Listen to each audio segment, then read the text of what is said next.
This is Twit. Hi, I'm Radford Castro, and this is the review of the ASUS Transformer Book Trio, also known as the TX201LA. ASUS touts this thing as a laptop, a tablet, a desktop PC, whatever you want it to be.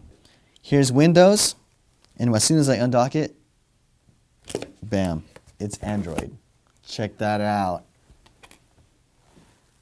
But what is the experience like with a 3-in-1 laptop hybrid?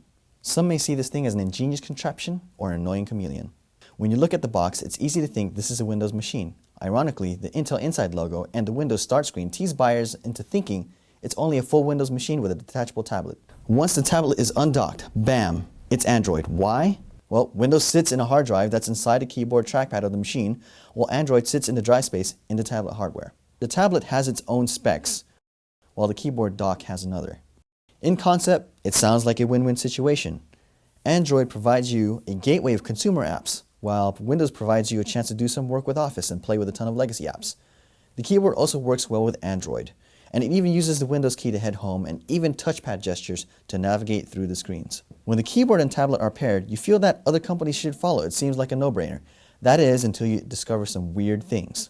For instance, you can't use the rear camera when it's docked. It just doesn't work. It's only meant for the tablet.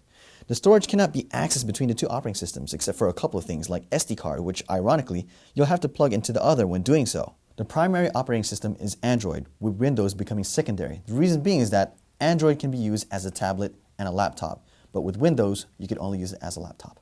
Choosing Wi-Fi settings still has to be done with both operating systems. Hard drive is still not an SSD, so performance suffers a lot, especially when you're running Windows 8.1. Switching between the two operating systems is a seamless affair. That is, until one of the units loses power, which appears to be the case for both the tablet and the keyboard hybrid.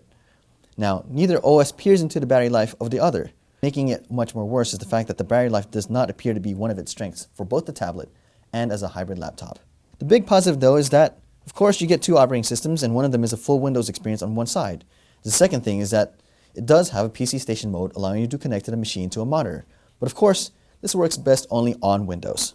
If you're a Windows person, this is a don't buy. And if you are an Android person, you may feel like this is a try, but the price forces you to be mostly a don't buy. And at $14.99, this is pretty pricey if you're looking for just Android.